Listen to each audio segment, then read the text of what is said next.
Bonjour, bonjour à tous et merci d'être avec nous ce midi donc pour ce nouveau séminaire en surveillance épidémiologique organisé par l'École de santé publique de l'Université de Montréal.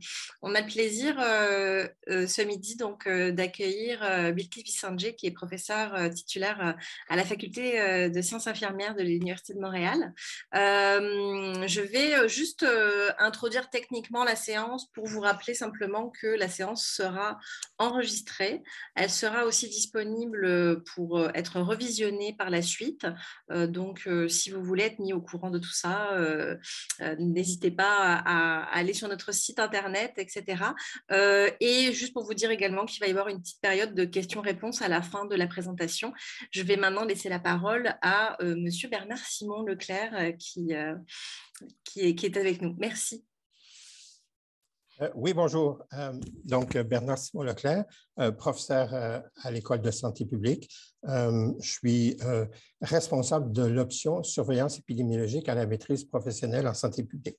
Je m'excuse, je suis arrivé très serré. Je donnais justement un cours en surveillance en nutrition cet avant-midi au département de nutrition. Donc, on a l'honneur de recevoir aujourd'hui professeur Visandjé qui va nous aider à réfléchir autour de considérations des déterminants sociaux de la santé liés au sexe, le genre, l'ethnicité, le statut d'immigration autour de des questions de surveillance et à l'échelle mondiale. Donc, elle va nous expliquer mieux elle-même le sujet de sa présentation. Donc, je ne sais pas si ça a été dit, mais juste rappeler sinon que professeur Visandjé, donc elle est professeure à la Faculté des sciences infirmières et s'intéresse à ce genre de questions-là aussi dans un comité provincial au ministère de la Santé et des Services sociaux. Donc, sans plus tarder, je laisse la parole à professeur Visandjé. Merci beaucoup. Merci beaucoup, Stéphanie. Merci beaucoup, Bernard Simon. C'est un plaisir de participer à ce séminaire. L'année dernière, on a eu évidemment la pandémie. Il y a eu beaucoup de changements de différentes formes et je suis contente que vous ayez repris de plein front ce séminaire. Et j'en entends de bien bonnes choses sur la variété des sujets que vous proposez. Alors, moi, ça me fait vraiment plaisir de faire partie de votre équipe qui présente ces différents séminaires. Alors, pour aujourd'hui, donc peut-être une vingtaine de minutes, 20 à 25 minutes, j'aimerais passer à travers quelques éléments de contexte de ce qui concernerait surtout justement ce séminaire et d'en avoir parlé un petit peu sur les objectifs avec Bernard Simon, ayant commencé par l'importance donc de considérer le contexte d'immigration et les défis liés à la mesure du genre et en même temps de se poser de façon plus spécifique la question relative au pourquoi et à comment considérer les déterminants sociaux de la santé dans une forme d'intersection entre certains déterminants. Il y en a plusieurs que Santé Canada avait déjà établis depuis de nombreuses années. Et ce que je souhaite, c'est peut-être dans ce petit temps qui nous est alloué, de regarder plus spécifiquement la différence entre sexe et genre et puis évidemment regarder d'autres déterminants dans la mesure du possible et voir comment ces déterminants font une différence quand on parle de surveillance épidémiologique. Alors, avant de débuter, je souhaite partager avec vous que je n'ai aucun conflit d'intérêt réel ou potentiel et que les documents et les captures d'écran qui vont être partagés ont été obtenus en libre accès et donc de travailler un petit peu avec vous, avec les données plus ancrées dans les évidences le plus possible pour marquer certains des points que j'aimerais laisser avec vous durant la prochaine heure. Alors, rien de mieux que pour commencer cette séance avec ce rapport des Nations Unies pour le développement que je trouve fort intéressant puis qui est mis à jour sur une base régulière Et celui-ci est le rapport de 2020 qui nous montre de façon assez classique, quand on parle justement de surveillance, de regarder certains indicateurs.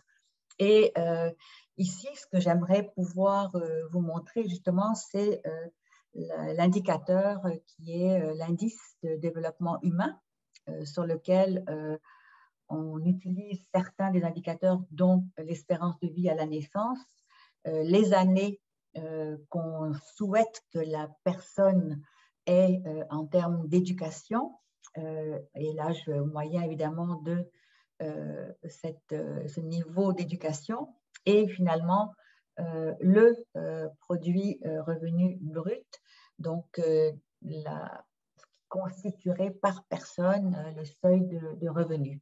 Donc en prenant le revenu, le nombre d'années d'éducation et l'espérance de vie à la naissance, on a le calcul de ce qu'on appelle l'indice de développement humain, qui nous donne, dans une certaine mesure, pour les pays qui nous donnent des données, pour lesquelles on a des variables pour pouvoir mesurer un petit peu où où en sont ces pays, on peut ensuite voir comment ils sont classés.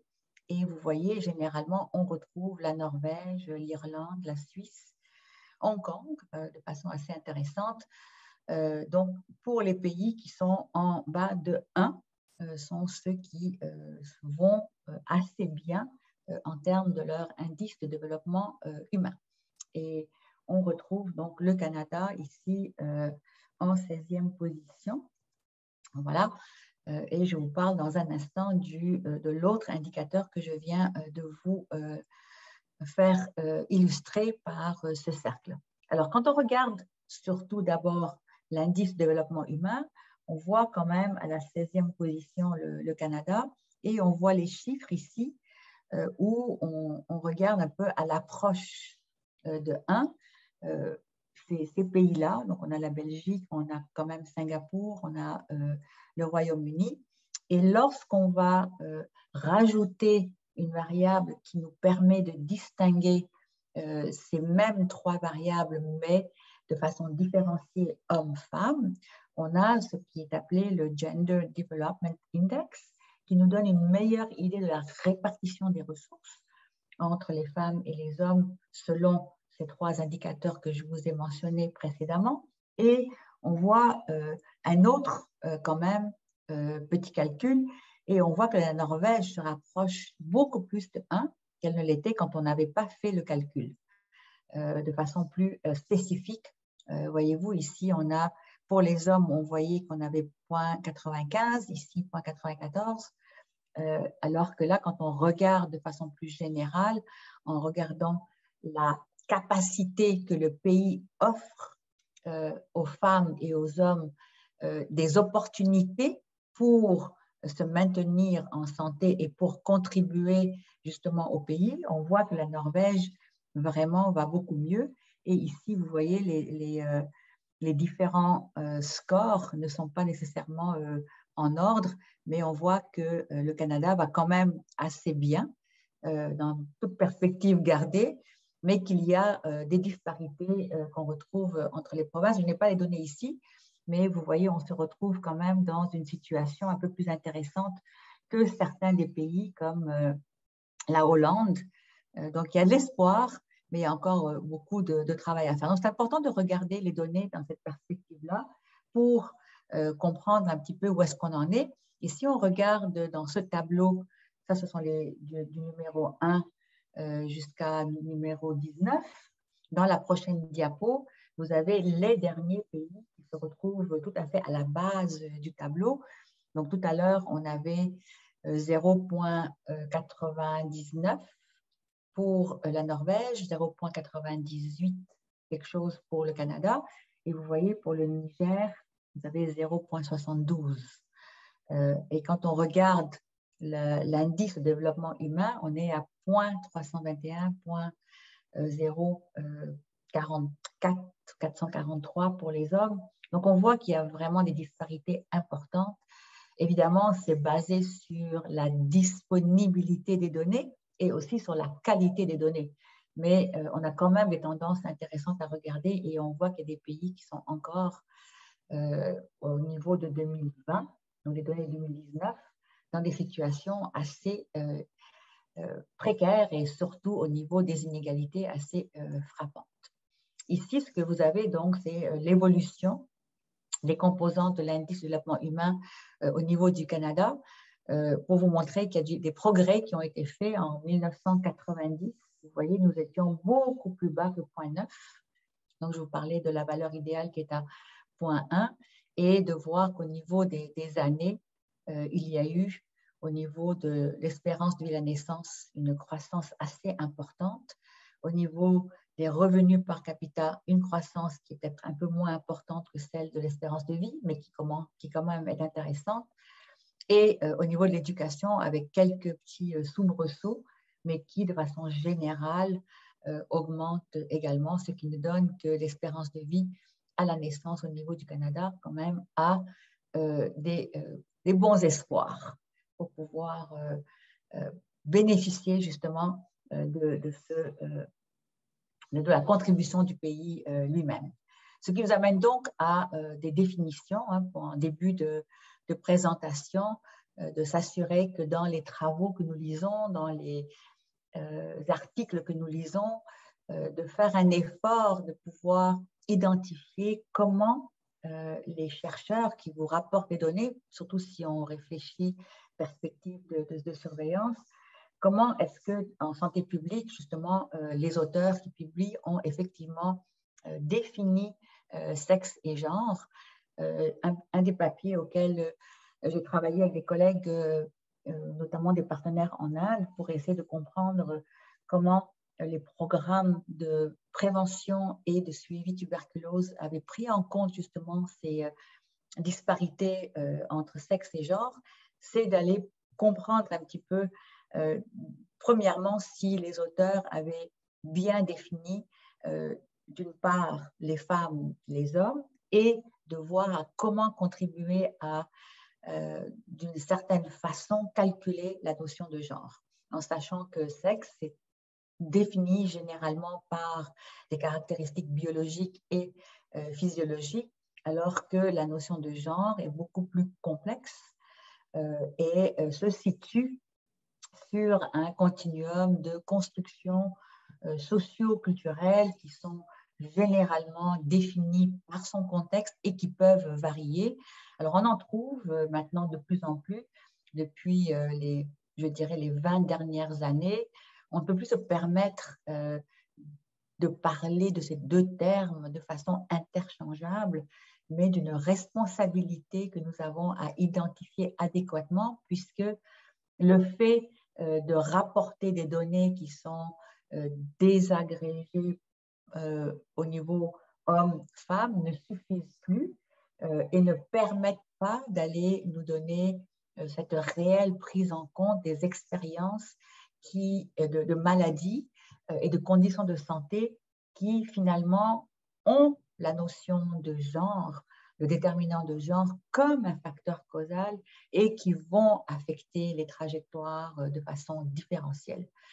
Donc, le message, c'est vraiment de se pencher sur la façon dont les auteurs et vous-même, éventuellement, prenez le soin d'identifier les déterminants sociaux, les comportements de recours à des soins, de voir comment le système de santé y répond et de voir à vos méthodes méthodologiques et de calcul dans surtout les études qu'elles soient transversales, longitudinales, prospectives, à aller au-delà de calculer, d'une part, les différences entre les hommes et les femmes, et de ne pas nécessairement indiquer qu'on a contrôlé ces variables, mais plutôt qu'on a pris la peine de voir à ne pas les contrôler, mais surtout à les prendre en compte.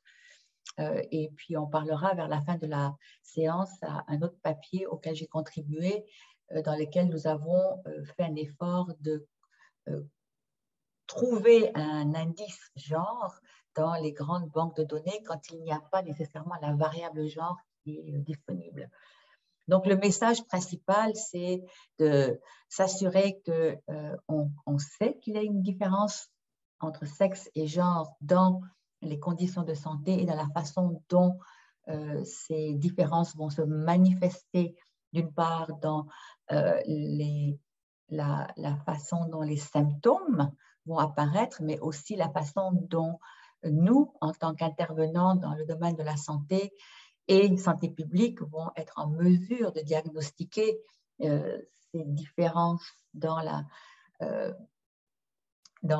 l'exposition, dans le partage, dans la manifestation des symptômes. Donc, on sait que, par exemple, les infarctus du myocarde sont quand même assez spécifiques dans la façon dont les femmes et les hommes vont exposer leurs manifestations. D'ailleurs, si on a le temps, nous avons un petit clip vidéo que je peux vous montrer, qui dure à peu près 3-4 minutes et qui est très clair à essayer de pouvoir démontrer l'effet genre dans cette façon de partager les symptômes, que nous avons certaines lignes directrices qui ne prennent pas toujours en compte l'exposition à certaines conditions et surtout la façon dont les femmes et les hommes vont adopter des comportements de santé et de pouvoir obéir à certains, de répondre à certaines des ordonnances qui leur sont données.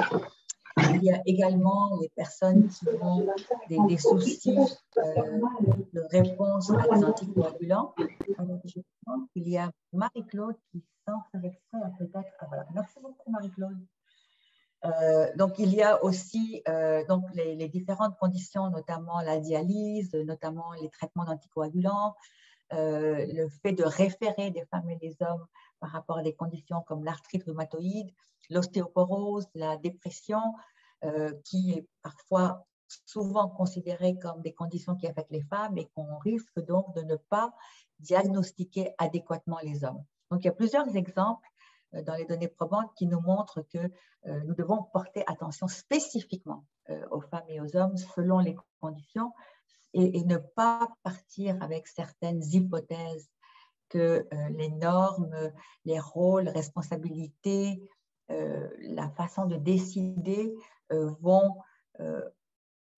certainement affecter les trajectoires féminines et masculines et le fait que, bien sûr, on a certaines particularités en tant qu'hommes et femmes, mais que tous les programmes de prévention des contrôles devraient, par définition, prendre en compte justement les points clés, les éléments clés au niveau de la transmission des maladies infectieuses et des résultats, et de voir de façon différenciée la vulnérabilité à la maladie, la réponse à une condition de santé et de voir à cette analyse différentielle d'exposition aux pathogènes pour mieux calculer l'incidence, la durée, la sévérité, entre autres morbidité, mortalité et les années de vie éventuellement perdues liées à un handicap qui vont être différents pour les femmes et les hommes. Donc toujours dans ce même rapport que je trouve fort intéressant, et d'ailleurs je laisserai Mediapro à Stéphanie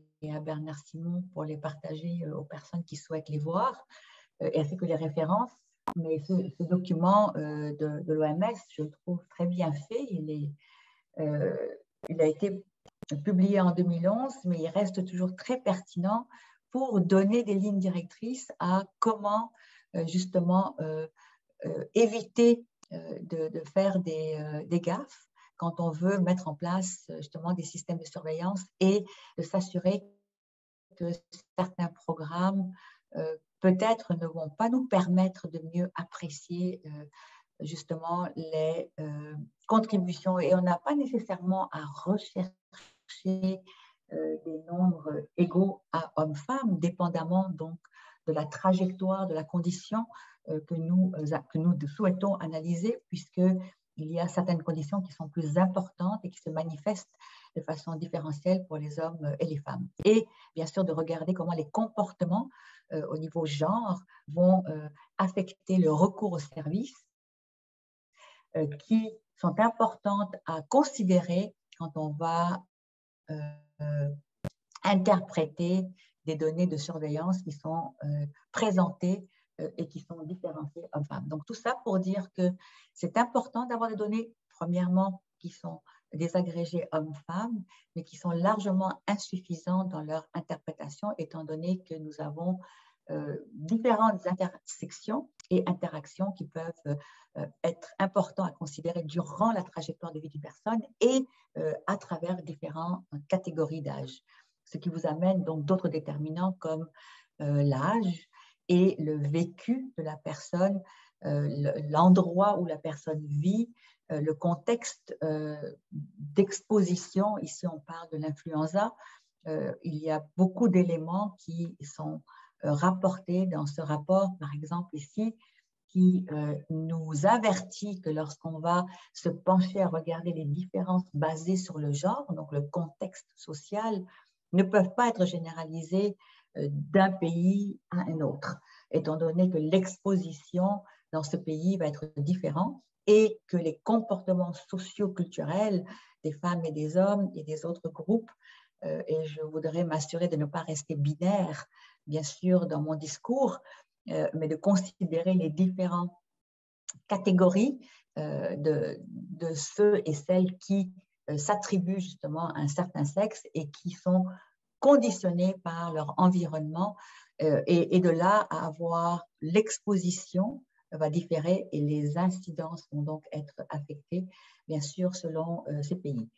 Un autre document de 2021, tout récent, que j'ai beaucoup apprécié regarder durant la préparation de ce séminaire, qui a été publié très récemment et qui regarde une association entre les inégalités entre les genres et les résultats qu'on peut avoir au niveau populationnel et qui vient de ces analyses de panels longitudinaux des pays de l'OCDE qui démontrent justement que pour une première fois et très récemment, qu'il y a des effets justement de ces inégalités entre les genres à travers plusieurs indicateurs de santé populationnelle et entre autres qui démontrent que l'équité entre les genres est associée à une mortalité prématurée, à un fardeau relatif à la maladie et bien sûr aux années qui sont vécues sous une forme ou une autre d'handicap.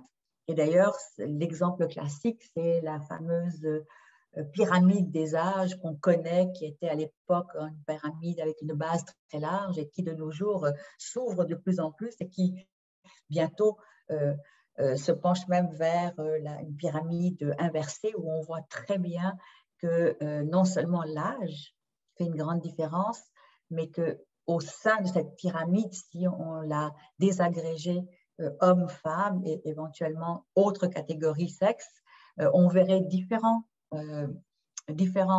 formats de cette pyramide.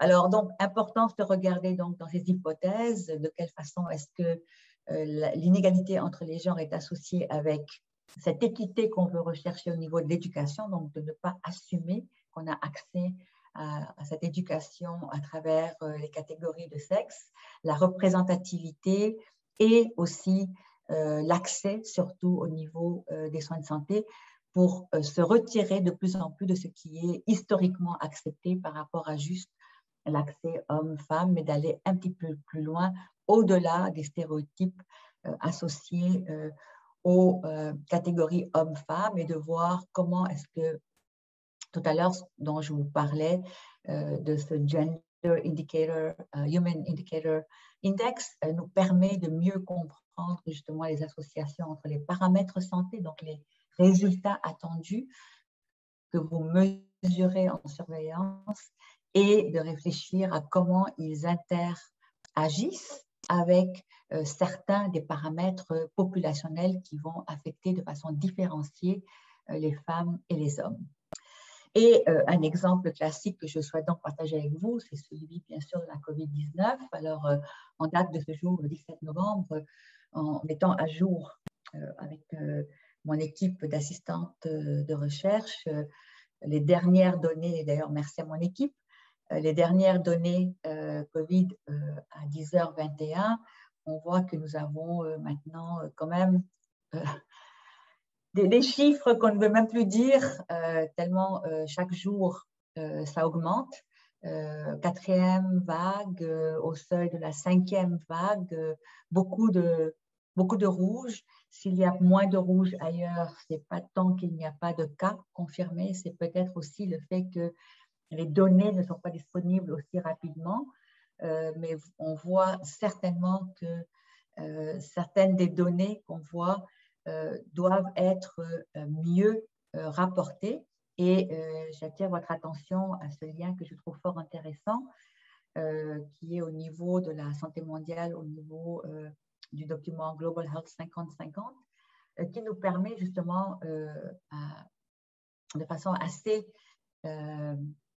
quotidienne, voir les différences de l'infection, de la maladie et de la mortalité entre les femmes et les hommes associés à la pandémie pour mieux comprendre justement ces différences. Alors ça, ce sont les dernières données. On a regardé encore tout à l'heure avec mon équipe si les données avaient été mises à jour depuis le 27 octobre 2021. Mais voilà ce qu'on a en date d'aujourd'hui. Ce que vous avez en vert, ce sont les pays qui ont justement rapporté des données sur les cas dans le dernier mois. Et on a au niveau, donc tout ce qui est en vert, on a des données qui sont accessibles et qui sont généralement disponibles, désagrégés hommes-femmes. Tout ce qui est en jaune, ce sont des cas qui ont été rapportés dans le dernier mois, mais on n'a pas nécessairement l'un ou l'autre. C'est soit les données sur la mortalité, soit sur les cas. Ensuite, ce qui est en orange-rouge, c'est qu'on n'a pas de données qui sont désagrégées au niveau homme-femme. Donc, vous voyez que la plupart des pays au niveau de l'Asie centrale, on n'a pas de données qui sont désagrégées. On a certains pays au niveau du continent africain et quand vous voyez ce qui est en gris, c'est qu'on n'a pas encore des données du tout pour pouvoir en trouver, et on voit surtout au niveau de ces îles où on a certains pays aussi en Amérique du Sud qui ne nous permettent pas d'avoir une idée assez claire justement de ces données. Donc encore une fois, les données ne sont pas forcément d'excellente qualité, mais au moins ça nous donne une bonne idée.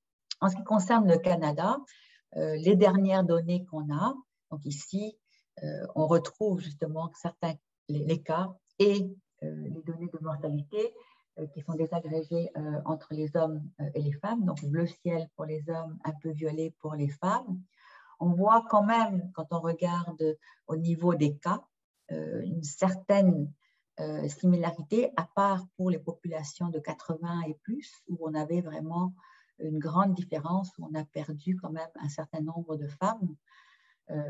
Et c'est là où, si on rapporte les données de façon plus globale, on ne peut pas avoir cette différenciation qui est beaucoup plus importante.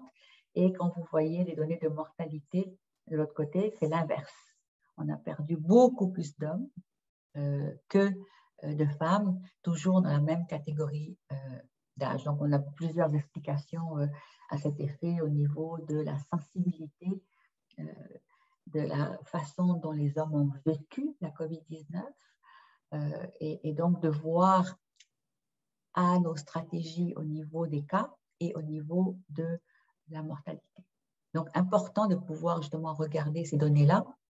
Et ici, ce qu'on voit, c'est justement par rapport aux trajectoires du pourcentage hommes-femmes dans la trajectoire de la maladie, enfin de l'exposition justement à cette COVID-19. Et vous voyez ici, pour les hommes et les femmes, les cas confirmés sont assez similaires. Les hospitalisations, on a beaucoup plus d'hommes.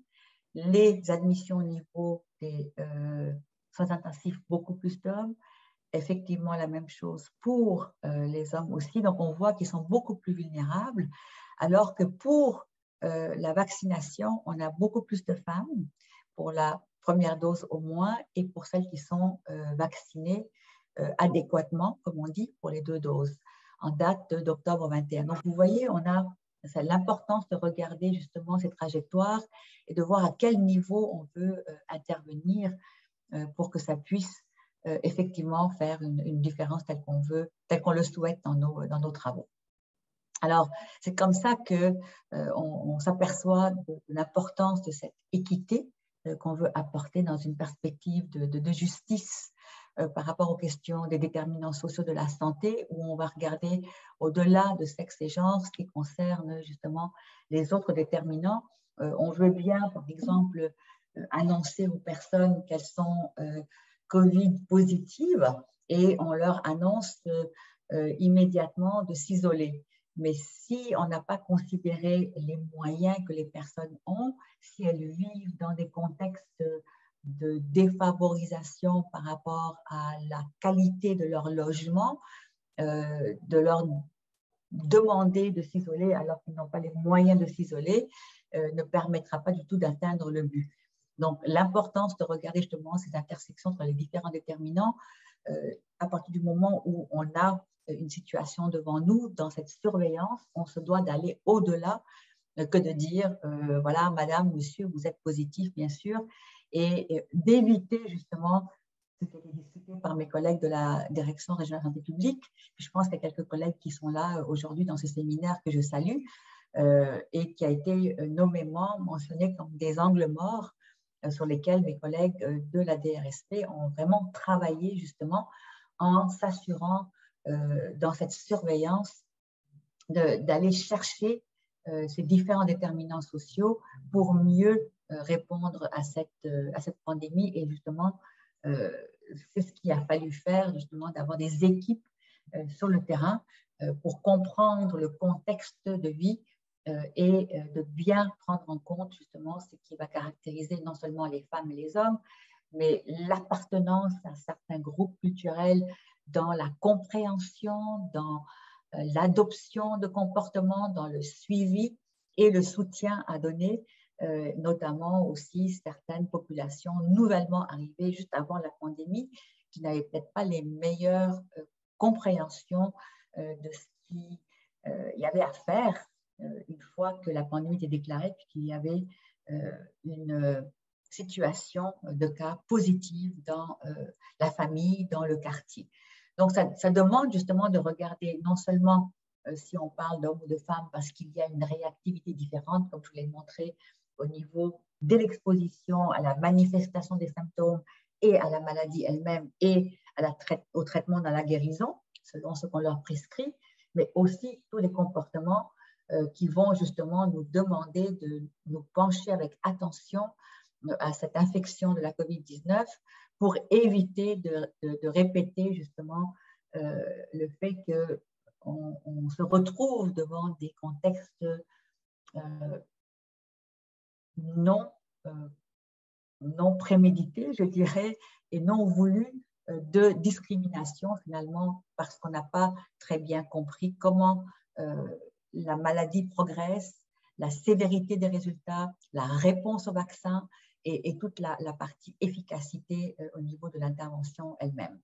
Donc, en résumé, on se doit justement de se pencher à cette disparité dans la sévérité par rapport à ce qui est très classique et à considérer dans la surveillance au niveau de ce qui est immunologique par rapport aux gènes, par rapport aux hormones, et aussi de regarder ce qui est important et qu'on peut changer éventuellement, sur lesquels on peut agir de façon externe au niveau de, bien sûr, les comportements, les mesures et les contraintes sanitaires, les gestes barrières, comme on dit, mais aussi la façon dont ensuite la personne va effectivement consulter. On sait que les hommes consultent moins rapidement, consultent quand ils sont beaucoup plus malades. Donc, comment on peut travailler à cet effet pour les encourager et de regarder avec attention les réactions dans le comportement de façon générale.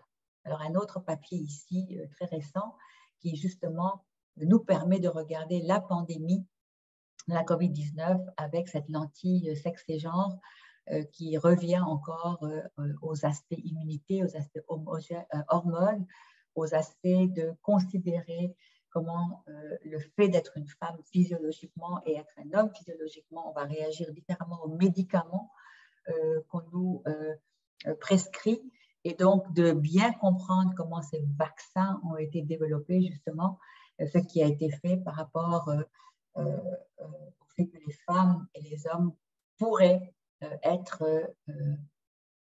vaccinés de façon la plus sécuritaire possible selon ce qui constitue leur propre physiologie, et ça a été fait de façon très spécifique au niveau de l'influenza et est en train de se faire pour la COVID-19. Alors voilà, donc c'était un peu l'argument par rapport au fait qu'on a justement besoin de comprendre, et ça c'est une autre étude qui a été faite aux États-Unis, qui aussi nous donne justement ce même son de cloche pour pouvoir insister à l'importance de ne pas créer justement cette disparité, ce gender gap, et de bien s'assurer que nous avons pris en compte justement cette situation qui fait que l'espérance de vie à la naissance se doit d'être mieux comprise. Et on voit que pour les hommes, elle a été, dans les 2 dernières années, affectée et a retiré 2 années dans cette année d'espérance de vie à considérer justement sur une trajectoire quand on va recalculer ce qui s'est passé très récemment, notamment par rapport aussi aux différents variants qu'on a pu constater. Alors, un autre papier que je voulais partager avec vous, qui regarde encore une fois la même, qui appuie justement ce que je viens de vous partager, d'aller donc au-delà de ce qui nous permet d'aller chercher la différence homme-femme, mais on voit malgré tout, de toutes les années montrées, il y a encore très peu de données qu'on peut retrouver dans les essais cliniques au niveau de la COVID-19, et donc on se doit justement pour la sécurité de regarder cette donnée-là. Cet article-là, il est très, très bien fait. Il nous donne justement toute la notion d'efficacité au niveau de la disparité sexe et genre, sexe, pardon, et qui regarde justement comment les programmes de vaccins ont été mis en place et de quelle façon est-ce que les ajustements vont être faits au niveau justement des espaces-temps entre la dose 1, la dose 2, puis maintenant la dose 3, et qu'est-ce qu'il en est quand on regarde les personnes âgées. On sait que tout à l'heure, je vous ai montré que les femmes étaient beaucoup plus à même d'être exposées à être des cas positifs, alors que les hommes étaient plus fréquents dans les données de mortalité, et donc de continuer à encourager les essais cliniques, à ne pas négliger le déterminant sexe.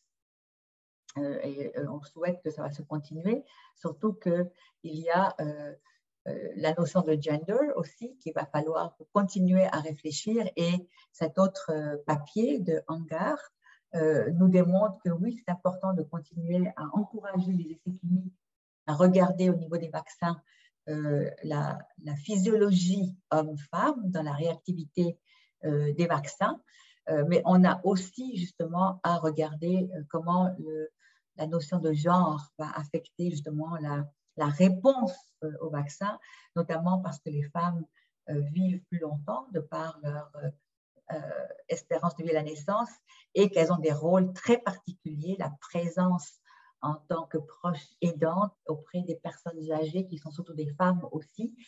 Donc, de regarder tous ces éléments-là nous permettra de mieux répondre justement à ces disparités au niveau de l'équité genre homme-femme. Alors là, il est -20.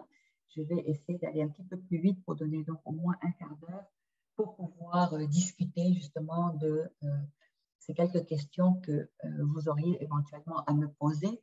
Donc, c'est un autre papier encore que je voulais partager avec vous de Chan, qui justement nous demande d'aller au-delà justement, de regarder qui a reçu les vaccins. Puis voyez-vous, ces dernières années, au niveau des données influenza, on a 56% des doses dans les pharmacies qui ont été données au niveau canadien. On parle de la Colombie-Britannique ici.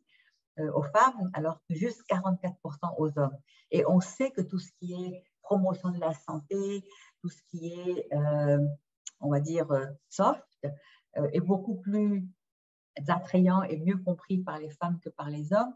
Donc, on a des efforts importants à faire pour déployer des stratégies pour aller recruter beaucoup plus d'hommes dans leur présence justement à ces activités et à ces activités de prévention. Donc ici, on voit par contre pour la COVID-19 dans ce papier de 2021 par Hangar, tout à l'heure je vous ai présenté, maintenant avec toutes les activités qui ont été mises en place, notamment par nos collègues aussi au Québec, ici on voit, ça c'est aux États-Unis, on voit que depuis février jusqu'à avril, l'écart entre les hommes et les femmes a diminué. Donc, il y a de l'espoir à convaincre les hommes de plus en plus à se faire vacciner tout autant que les hommes.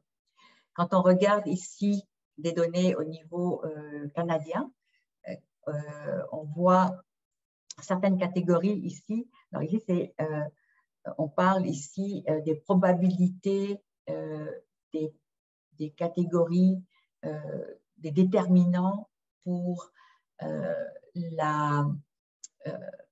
le refus à la vaccination. Donc, c'est tout le discours autour de l'hésitation vaccinale en ce moment.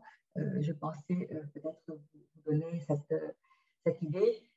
Et vous voyez ici, on a ce qu'on appelle les minorités visibles. On pourrait faire un autre séminaire de surveillance, Bernard Simon, sur les mots. Et le fait même d'appeler une catégorie de personnes des minorités visibles, en ce qui me concerne, peut déjà être au détriment de les encourager à se faire vacciner. Mais ici, on voit que ce sont justement des catégories qui sont plus à même de ne pas vouloir se vacciner, les personnes qui ont une éducation qui est moins élevée que le collège, on voit qu'ils sont beaucoup plus à même de ne pas vouloir se faire vacciner. Ici, on voit que c'est en Alberta surtout qu'il y a une proportion importante des personnes qui ne veulent pas se faire vacciner. Et ici, on voit que c'est surtout la catégorie d'âge de 40 à 60 ans qui ne souhaitent pas se faire vacciner. Donc, on a certainement des réflexions à faire au niveau justement de qui sont ces déterminants, qui sont ces personnes et quels sont les déterminants sociaux auxquels on veut travailler. Et ce papier avec lequel je voudrais terminer, que je trouve très intéressant, qui a été publié récemment dans le British Medical Journal au niveau Global Health, qui regarde justement un résumé des données qui seraient intéressants à aller identifier dans le développement et le déploiement des vaccins de COVID-19, en s'assurant justement de considérer l'intersection des dimensions genre au niveau épidémiologie, au niveau de la recherche et développement, au niveau du déploiement et de pouvoir partager les activités et ensuite de continuer à faire de la surveillance et du monitoring.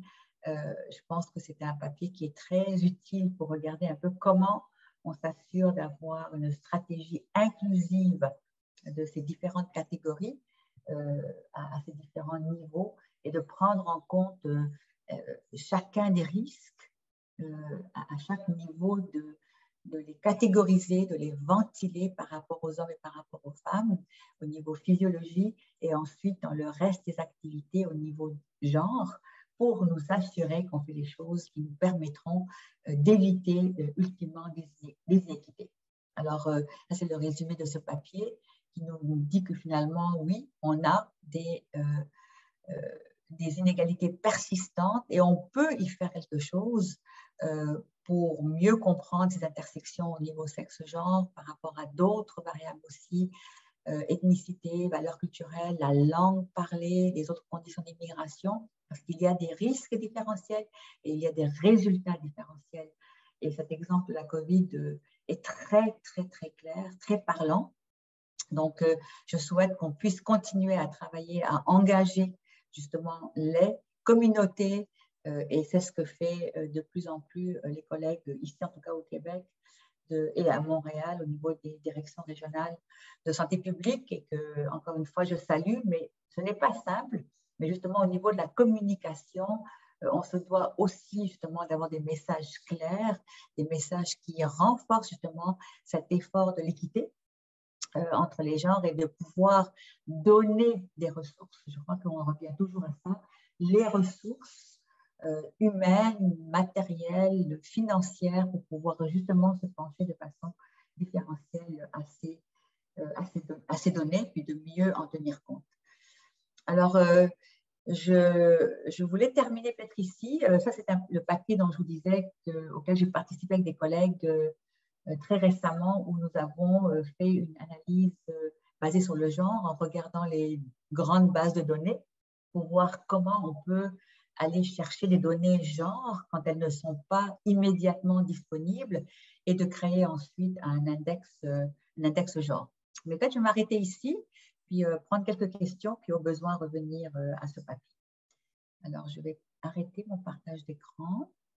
Voilà. Et voir si vous avez des questions, des réactions, des commentaires à ce que je viens de partager.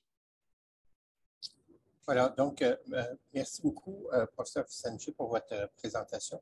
Donc, on va passer à une période de questions. On invite tous les participants qui auraient des questions à poser à notre conférencière, soit de lever la main ou de l'écrire dans la discussion, le bavardage.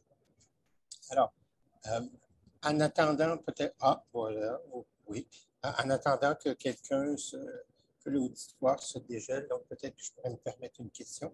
Quand vous avez parlé de votre index de genre, est-ce que vous pourriez nous dire ça comprend quoi ou comment, qu'est-ce que ça comprend comme élément, comment c'est défini cet index-là? Oui, puis je vais vous partager aussi le papier à la fin de ma présentation. Je vais vous montrer rapidement ce que mes collègues nous avons fait dans ce cadre-là pour mieux comprendre un petit peu comment ça fonctionne. Donc, on a essayé justement de voir, à identifier certaines variables quand elles ne sont pas là, puis on a utilisé ce modèle qui est présenté par mes collègues de la Colombie-Britannique, où elles ont décliné la notion de genre par le rôle, l'identité, les relations et le genre dans son institution. Alors, on a fait ça d'une part, donc on est allé chercher les construits genre proposés par Joy Johnson et les collègues en Colombie-Britannique. Et ensuite, on a regardé dans la base de données que nous avons utilisée, c'était l'enquête sur les communautés collectives du Canada, qu'est-ce qui était disponible comme variable pour justement créer une variable composite pour nous permettre ensuite de voir si ça faisait sens. Donc, on a justement on a utilisé cette approche de score pour les calculer et on s'est servi aussi des différents modules présentés par les IRSC, Institut de recherche du Canada, qui nous permettent de calculer justement un score, un index genre, justement dans les grandes bases de données, dans la surveillance, et d'aller chercher justement la validité, de construire la validité interne et de nous amener ensuite à calculer justement comment cette variable pouvait être calculée.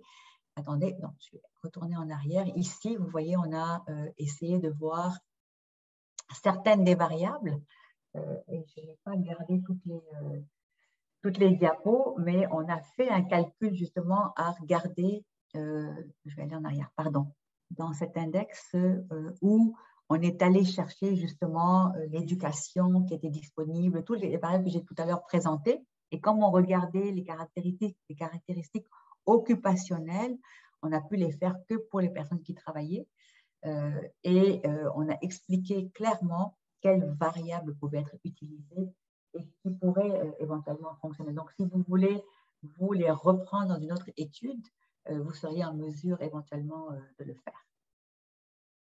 Donc, c'est un calcul qui va chercher différentes variables disponibles dans les grandes banques de données.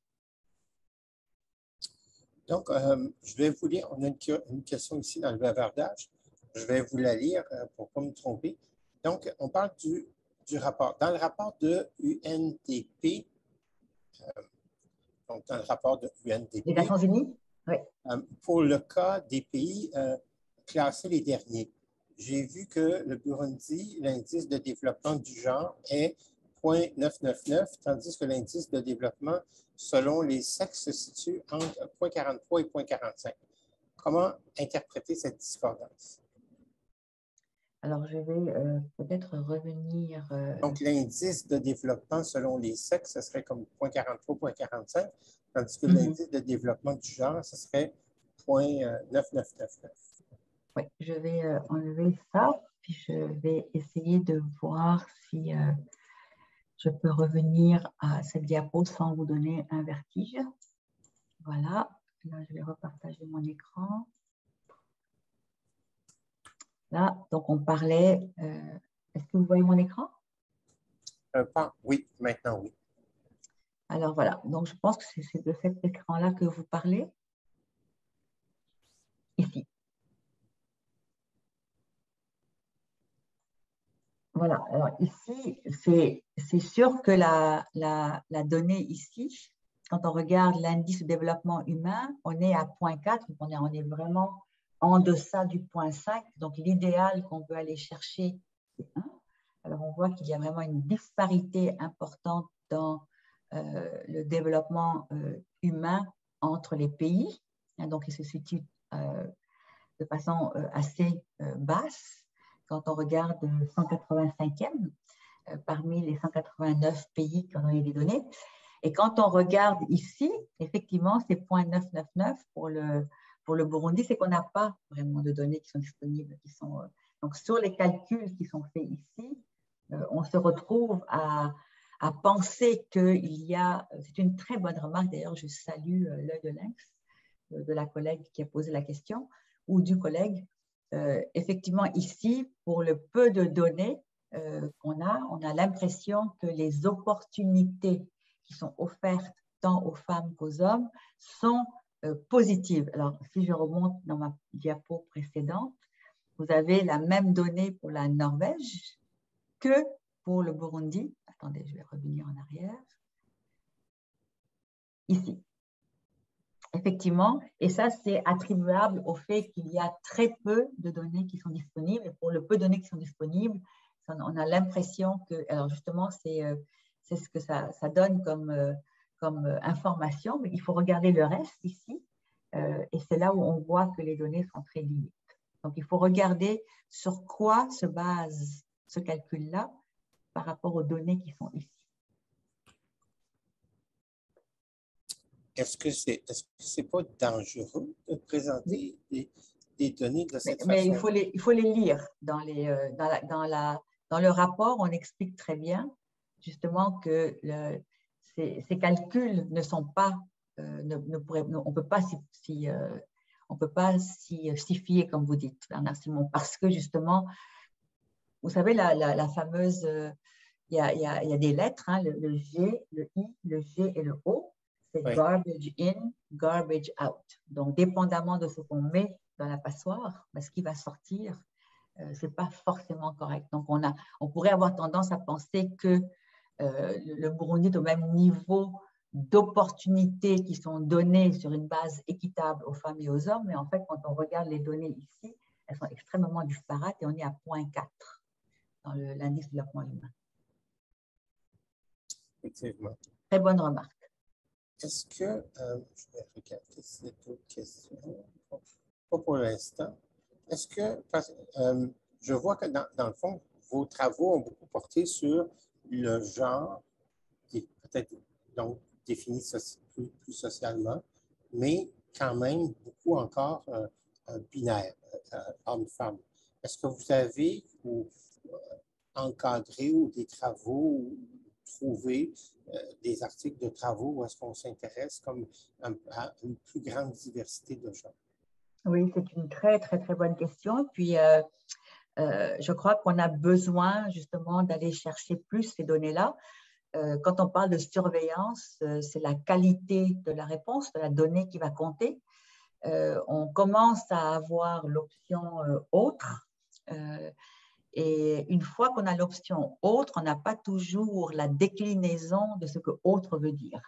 Donc, les personnes qui souhaitent se catégoriser comme autre, on a généralement un total qui n'est pas assez élevé pour pouvoir se permettre de faire des calculs, mais de plus en plus, je pense qu'on a maintenant une tendance à encourager les personnes à s'auto-déclarer pour avoir une meilleure façon de pouvoir répondre aux besoins. J'ai regardé un autre papier, justement, que je pourrais partager avec vous, Bernard Simon, où on a essayé d'identifier, justement, dans le petit échantillon des autres, et on a trouvé que quand on faisait des analyses de régression logistique, cette catégorie, on a juste pris les personnes qui ont répondu autres et on voit qu'il y a beaucoup de limites dans l'accès aux données et aux ressources. Et je vais, par rapport aux catégories qui ont répondu hommes ou femmes. Donc, je vais pouvoir vous partager ce papier également. Donc, je crois que la réponse à votre question, c'est d'encourager les personnes d'aller au-delà, justement, de cette réponse qui est tout à fait binaire. Et puis, plus on aura l'exposition à ces autres variables, plus on pourra être en mesure justement d'avoir plus un éventail de la diversité et de la disparité ensuite, et de les réduire, ces disparités. Donc, je pourrais vous partager cet autre papier-là qui a été aussi fait dans les enquêtes de collectivités canadiennes. La difficulté qu'il y a également, c'est la manière que les gens répondent à la question. Donc, disons que si la question de genre, une femme, en fait, on va dire qu'une personne qui aurait la correspondance entre le sexe biologique ou le sexe attribué à la naissance, plus le sexe à laquelle la personne s'identifie maintenant, pourrait représenter une chose, mais il pourrait avoir en fait une distinction, mais une personne, ce que j'avais relevé en discutant avec l'Institut de la statistique du Québec et l'Agence de la santé statistique Canada, c'est qu'une personne une femme trans pourrait s'identifier en répondant à un questionnaire comme femme, genre, quel genre, femme, oui. Alors qu'une autre femme trans pourrait s'identifier comme autre. Absolument. Là, absolument. Absolument. C'est une très bonne remarque et d'ailleurs, une de mes assistantes de recherche d'ailleurs me faisait remarquer qu'il y avait des panneaux qu'on retrouvait dans les murs, notamment de certains hôpitaux, pour recruter des populations pour faire justement des projets de recherche. Et puis, il y en a un des panneaux de recrutement était marqué « Toute personne ayant un utérus est éligible à cette recherche ». Alors, on peut avoir un petit choc en se disant « Mais pourquoi ça n'est pas marqué toute femme est éligible ?» Mais on s'aperçoit qu'il y a certaines personnes qui ont décidé qui sont encore des femmes physiologiquement et qui ont un utérus, mais qui ne sont plus des femmes dans leur dignité externe et souhaitent être des hommes ou des trans. Donc, mais restent éligibles quand même, ayant un utérus. Oui, c'est ça. Maintenant, mais qui sont exposés à des hormones et autres. Ça fait appel à une diversité de termes, peut-être aussi dépendamment à quel aspect qu'on s'intéresse de cette diversité-là. Oui, exactement. Donc, c'est comment prendre en compte une personne qui a encore un utérus, mais qui prend des hormones pour atténuer ses effets féminins dans la façon dont l'étude en sera affectée. Est-ce qu'on peut se permettre de les exclure? Parce que si on ouvre le recrutement, puis qu'on a quelques personnes qui répondent, un peu plus que ceux qu'on pourra, un peu plus que 5 dans la cellule, pour pouvoir faire des analyses. Après, qu'est-ce qu'on fait avec? C'est ça c'était toujours comme ça, c'est qu'à l'époque, on ne mettait pas les femmes dans les essais cliniques parce que ça dérangeait. Mais qu'est-ce qu'on va faire avec ces réactions hormonales de ces quelques femmes dans les échantillons? Donc, il vaut mieux avoir un échantillon propre et donc on enlève les femmes. Maintenant, on ne peut plus faire ce genre de choses puisqu'on voit qu'il y a vraiment des effets délétères. Et maintenant, on veut aller au-delà du binaire, justement. Mais au-delà du binaire, ça veut aussi dire que certaines personnes qui sont exposées à une façon autre que d'être un homme ou une femme sont aussi exposées à des composants chimiques et pharmaceutiques et autres qui font qu'on n'est pas encore assez confortable à comprendre comment travailler après ça à la suite pour mieux répondre aux besoins de ces différentes catégories de personnes. Donc, on a encore beaucoup de travail à faire, Bernard. Ah oui, c'est un champ en émergence. Oui, tout à fait. Donc, professeur Vicenji, on vous remercie énormément pour votre séminaire, très intéressant. On va devoir s'arrêter maintenant ici. Donc, juste pour rappeler que, peut-être de remercier tous les participants, vous remercier d'abord vous pour votre séminaire, remercier les personnes qui nous aident au point de vue technique. Là. Il y a, Laurent Duchâtel, Stéphanie et Emmanuel Dufault, Maria Noun, qui malheureusement est malade aujourd'hui, mais qui nous aide beaucoup. Juste pour mentionner que donc il y a une attestation de participation qui est remise à tous ceux qui participent au séminaire. Juste mentionner que l'importance que quand vous vous inscrivez, de vous inscrire avec votre nom complet, pour que c'est ce qui nous permet de pouvoir émettre l'attestation de participation. Alors, on va notre prochain séminaire qui va porter sur la surveillance de l'état de santé des résidents du lac Mégantic. Donc, la surveillance d'une population après, disons, un choc traumatique ici, c'était la tragédie ferroviaire. Donc, c'est Dr. Mélissa Généreux de la Faculté de médecine et des sciences de la santé de l'Université de Sherbrooke. Notre séminaire est prévu pour le 15 décembre prochain. Mais possiblement qu'on enverra l'information, mais je pense que pour le 15 décembre, il y a un petit pépin là, au niveau des agendas parce que c'est la collation des grades pour l'École de santé publique et ça fait déjà 2 ans que les personnes n'ont pas pu avoir leur collation. Donc, c'est un événement qui est important. Donc, c'est possible qu'on reporte le séminaire à une autre, à une autre date, mais on va vous avertir. Et le thème, ça va être Mme Mélissa Généreux sur la surveillance d'une population après un choc. Voilà. Est-ce que Stéphanie, tu voulais rajouter quelque chose? Non, je pense que ça résume bien. Et puis, effectivement, j'ai mis le lien aussi pour consulter tout le calendrier en fait, de nos prochains séminaires en surveillance épidémiologique.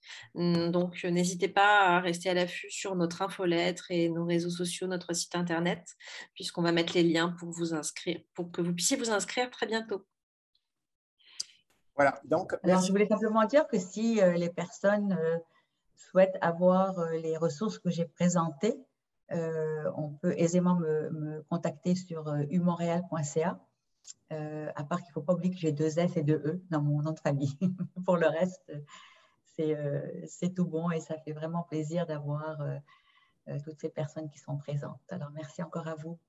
Et j'étais en train de penser, Bernard Simon, justement au désastre ferroviaire du lac Mégantic et je lisais il n'y a pas longtemps dans les journaux qu'il n'y a toujours rien qui a été fait encore pour revoir et dévier justement hors de la ville. Hein. Ça ne bouge pas du tout. Donc, on voit la force politique qui est tellement résistante et qui a tellement de soucis. Combien de temps? Ça fait 6 ans? Combien de temps depuis je ne me souviens pas, mais ça fait déjà assez longtemps. Il n'y a c'est... pas l'ombre d'un 8 ans, oui. Travail qui est commencé. Voilà, merci beaucoup pour tout le monde. À la prochaine. Au revoir, bonne fin de journée. Au revoir.